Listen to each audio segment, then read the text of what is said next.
It's April 25th, 1995. We're at Joe Robbie Stadium in Miami Gardens, Florida, for an MLB opening day no one expected. The Los Angeles Dodgers are clinging to an 8-7 lead after giving up 4 runs in the bottom of the ninth to the Florida Marlins.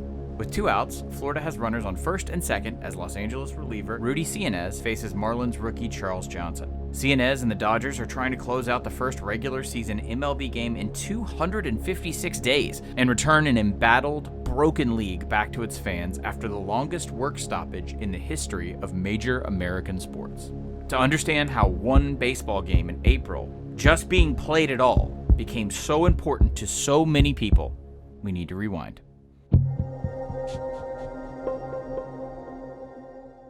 No one would confuse the Dodgers and Marlins as rivals, and late April usually isn't the time of year we're talking about baseball magic, or opening day. But it's been over 8 months since a Major League Baseball regular season game was played, so this matchup between an NL West favorite and a 3-year-old expansion team suddenly has the interest of a fall classic. So what in the world happened? The shortest answer possible is that all this goes back to the salary cap, or rather, the lack of one.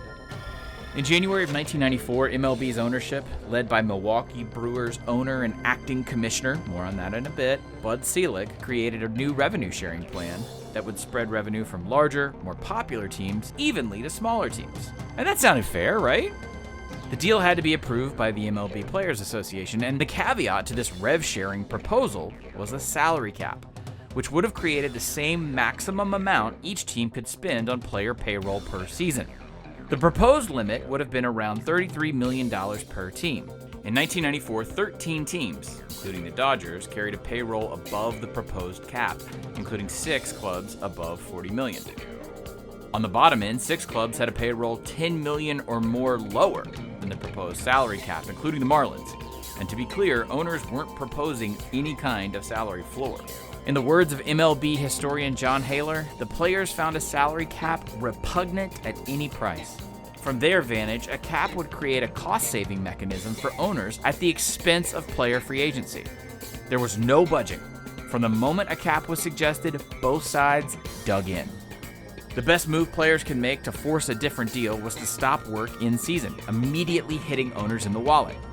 Remember how the current commissioner of baseball was also an owner at the same time? Yeah, how that ended up happening wasn't helping things at all. Dating all the way back to the Black Sox scandal of the 1920s, MLB sought to find outsiders for the commissioner role as a way of creating an impartial intermediary, and most importantly, to preserve public perception. But in 1992, owners forced then-Commissioner Fay Vincent out of office with a no-confidence vote because he got involved in the brief 1990 MLB lockout when both sides fought over, you guessed it, a salary cap. Vincent's intervention helped save the 1990 season, but owners felt like he operated against their interests, which, yeah, that happens sometimes when you're supposed to be impartial. So Selig, an opponent of Vincent and an owner himself, and one of those small market teams no less, was inserted as acting commission in 1992, inspiring zero faith from the MLBPA that the office was now nothing more than an opposition mouthpiece. There's also the small matter at hand that Selig was the alleged ringleader of a collusion plot by owners to flatten the player free agent market in the 1980s, something MLB was fined $280 million for in 1987. Okay, kind of easy to see where the players are coming from here, right? The players' strike began on August 11th, 1994, after the conclusion of a Rockies-Braves game. A month later, the 94 season was officially canceled. For a team that had been in position to contend for a championship in 94, the Dodgers are eager to start 1995 back in first place. Los Angeles hasn't finished a full season in first since they won it all in 1988. They made a strong run in 1991, only to finish a game out, and after a roster overhaul, LA was back in 94, leading the West by 3.5 games before the shutdown. But no organization got screwed more by losing the 1994 season than the Montreal Expos. Owners of baseball's second lowest payroll, Montreal held the best record in the majors at 74-40 and a comfortable 6-game lead in the NL East. The Expos lineup was loaded with young talent like Cliff Floyd, Moises Alou, Larry Walker, and Marquise Grissom, all peaking on cheap contracts opposite a dominant young ace named Pedro Martinez. The usually forgotten Expos could have been world champions in '94, but they almost certainly would have at least made the postseason for the first time since 1981, which was also the last time MLB had a major work stoppage. Montreal wasn't alone in suffering the loss of '94. At .394, MLB legend Tony Gwynn was close to finishing the season with a .400 batting average in what could have been a first in the majors since Ted Williams. Meanwhile, the Giants' Matt Williams was chasing baseball's home run record, on pace to break Roger Maris's 61 with 43 dingers. The resurgent Yankees had the second best record behind Montreal and were on pace to win the AL East for the first time since 1980, making '94 the first chance for Don Mattingly to make the postseason in his career. Fans were turning out in record numbers to see all of this. The expansion Colorado Rockies were still playing their home games in the Denver Broncos Mile High Stadium and on pace for 4.6 million fans in one season, which would have broken the MLB record set by Colorado back in '93. Another reason for those crowds was the debut of baseball's expanded playoff format, meaning more teams were playing meaningful baseball down the stretch for a shot at the postseason. But that postseason never happened, a first in 90 years. 2 world wars did not cancel the Fall Classic, but a labor dispute did, infuriating just about everyone from media to fans to politicians. For lack of anything else to do that October, Sports Illustrated created a cover story about a fictitious 1994 World Series in which 2 moribund but beloved teams, the Boston Red Sox and Chicago Cubs, rallied to meet in an actual storybook ending. Even with an incomplete season and no World Series tanking public sentiment for the sport, neither side budged through 1994. With negotiations at a standstill, on December 23rd, owners approved a salary cap after a new attempt at talks broke down. With no change in sight, MLB owners refused to suffer the financial pain of a strike in '95, so they planned to play ball without the players entirely.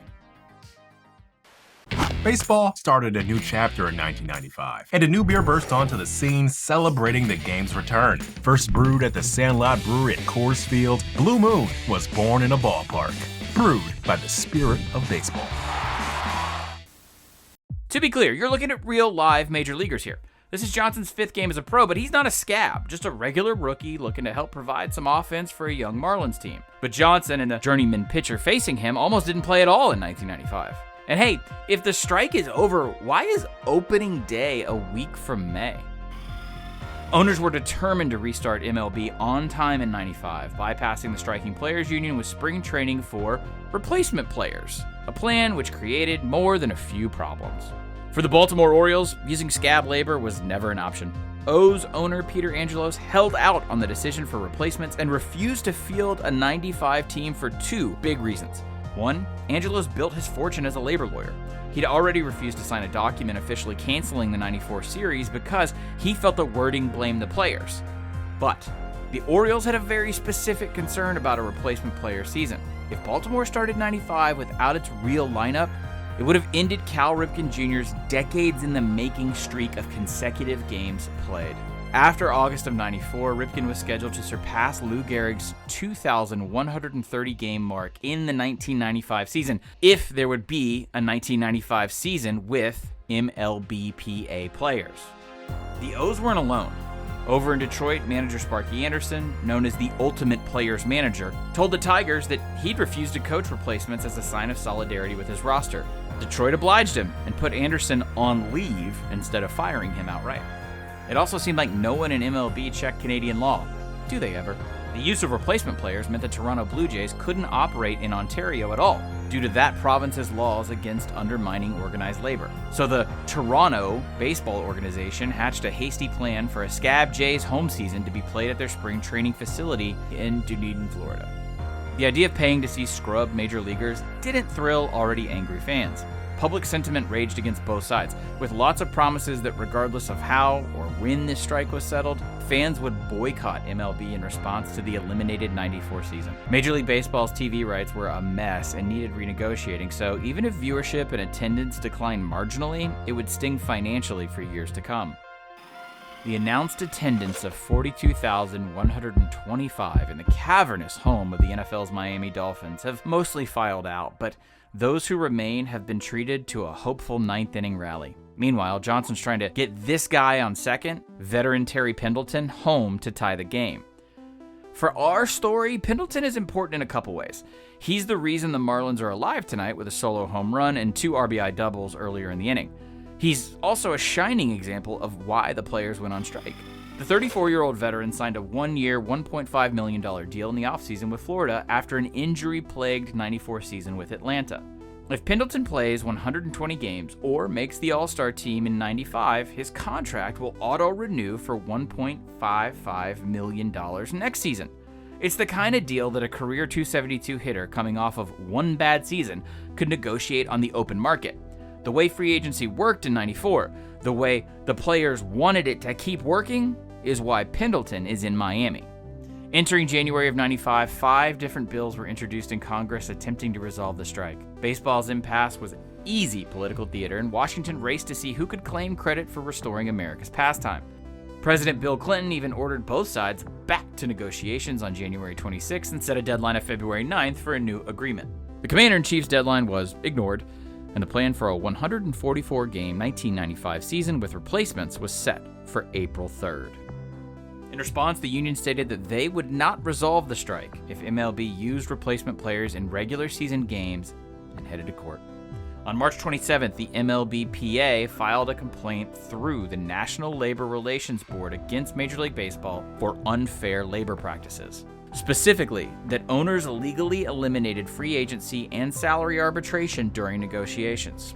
This was the last big offensive move left for the players' union before a scab season would start. And on March 29th, the MLBPA agreed to end the strike if they received a ruling in their favor. District Court Judge Sonia Sotomayor, a baseball fan herself, issued an injunction against MLB owners on March 31st, siding with the players. Sotomayor's injunction was rooted in her summary that the owners violated U.S. labor law, plain and simple. However, she also made it a point to acknowledge that she considered the unique effect labor stoppages in sports specifically have on the general American public. Owners appealed the ruling and failed, and on April 2nd, a day before the replacement player season, the strike officially ended. 23 days and an abbreviated spring training later, we're back. The playoff hopeful Dodgers are a batter away from starting 95 back on top of the NL West. With public sentiment decimated, no concessions made by either side, and a deal still yet to be brokered between owners and players even as the 95 season started, baseball could at least be played again, and with real players. Baseball is back and as imperfect as ever. The strike is over, even if the problems and the pain aren't. Welcome to a moment in history.